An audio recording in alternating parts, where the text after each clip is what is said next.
안녕하십니까. 2월 26일 오전 방송 시작하도록 하겠습니다.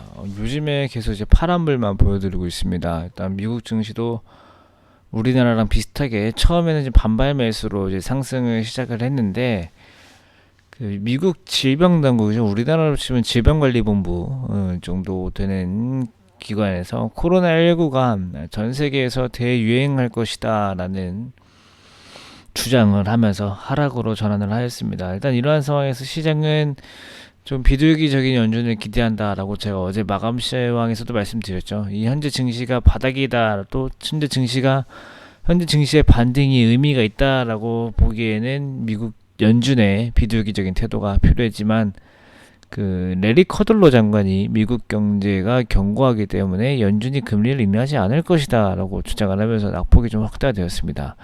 근데 사실 저것도 좀 웃깁니다. 왜냐면은 미국 중앙은행은 세계 어떤 중앙은행보다 가장 독립된 기관입니다. 근데 레리 커들로가, 그러니까 어떻게 보면 행정부 직원이죠. 행정부 직원이 연준의 결정에 개입을 한 것은 연준 입장에서 좀 기분이 나빠할 수 있는 상황이기 때문에, 어떻게 또 모르겠어요. 또 트럼프 대통령은 연준을 좀 압박하는데 즐기는 사람이기 때문에, 과연 이 미국 증시가 급락할 만한 원인인지, 현재 대부분의 해외 언론도 그렇고 로이터도 그렇고 블룸버그도 그렇고 우리나라 증권가에서 현재 나오고 있는 레포트들도 그렇고 모두 지금 레디 커들로의 발언이 문제였다라고는 하는데, 일단 아직까지는 모르겠습니다. 왜냐면은 연준은 독립된 기관이고 트럼프 대통령이 한 말이 아니기 때문에 저는 거기에 대해서 좀 의문을 좀 갖고 있겠습니다.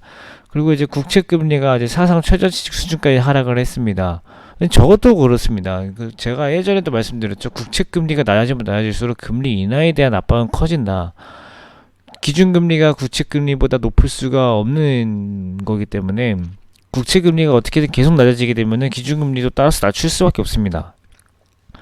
저것도 웃긴 거예요. 그래서 또 어떻게 보면은 미국의 투자은행은 레포트를 그렇게 썼지만은 속으로는 금리가 연준이 금리를 인하를 할 것 같아서 국채 금리가 저렇게 빠지게도 반발 매수가 안 들어오는 걸 수도 있어요.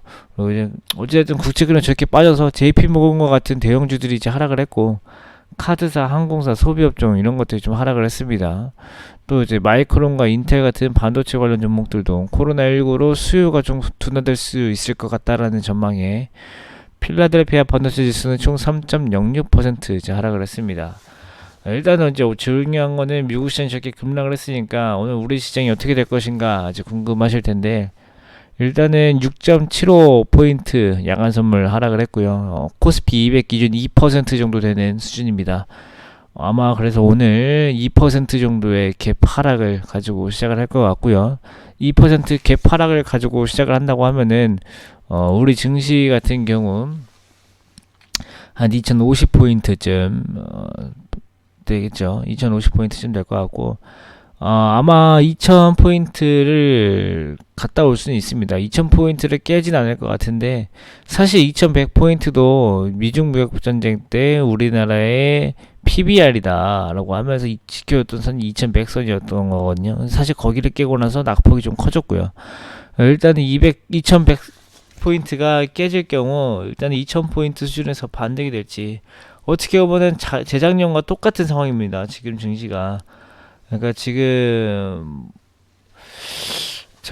제가 방송을 시작한 지가 한 지금 2년 넘는데, 2년째 지금 같은 코스피 지수에서 놀고 있는 게 참 웃겨요. 미국 증시는 뭐 10,000포인트도 갔다고 막 그러는데, 나스닥이 9,000포인트도 갔다고 그러는데, 참, 안타깝고요. 일단은 뭐 한국의 코로나19 확진자 수가 뭐 1만 명이 될 거다.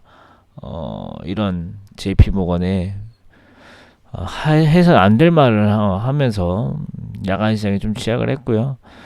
GDP 성장률 전망치는 시간이 지날수록 하향될 거다. 이거는 그럴 수 있어요. 시간이 지날수록 하향 조정할 수 있어요. 우리나라 여태까지 매년 그래왔습니다. 그래서 이것도 부정적으로 작용할 것으로 보이고, 일단은 뭐 내일 목요일에 과거에 뭐 사스 메르스 이때 뭐 경기 부양 정책들이 나왔던 것처럼 아마 오늘과 내일 중에 이런 경기 부양책들이 나올 수가 있어요. 그래서 이런 것들이 좀 기대가 되는 상황인데 일단은 외국인들은 별 기대를 하고 있지 않는 모습이라서 뭐 오늘 하락은 어쩔 수 없고, 일단 반도체 업종의 기업 이익을 좀 상향 조정을 하는 것은 그나마 좀 2018년대와 다른 상황이기 때문에 미국 증시의 낙폭만큼, 미국 증시가 보통 한 3% 떨어지면은 미국 증시가 보통 1% 떨어지면은 우리나라 증시가 한 1.5%에서 2% 정도 떨어지잖아요. 그래서 오늘 미국 증시가 3% 빠졌다고 우리 증시가 뭐 4에서 5% 정도까지 빠지진 않을 것 같고, 한 3%나 한 2.5% 정도 하락을 하지 않을까. 아마 코스피 기준으로 한 60포인트 정도 아마 하락하지 않을까 전망을 하는데, 오후쯤에 반발 매수가 과연 나오느냐, 그게 가장 중요합니다. 일단은 뭐 월요일에 급락이 나왔고 화요일에 반발 매수가 나왔잖아요. 여태까지 우리 증시가 한번 급락이 나오고 다음날 반발 매수가 나오면은 하루 정도 더 쇼크를 주고 나서 반등이 나오는 경우들이 많기 때문에, 일단 오늘 오후에 반발 매수가 나오는지, 오늘 오후에 안 나오면 내일 오전까지는 나오는지 체크하시면 좋을 것 같습니다. 오늘 오전부터 말이 많았는데 일단은 뭐 제가 오늘 개인적인 생각을 가지고 있는 것들이 좀 있어가지고, 과연 이게 맞는 것인가, 과연 미국에서 공부 열심히 했던 사람들의 전망이 과연 맞는 것인가, 좀 의문이 들어서 좀 하소연을 좀 했습니다. 하소연 들어주셔서 감사하고, 저는 일단 오후에 다시 뵙도록 하겠습니다.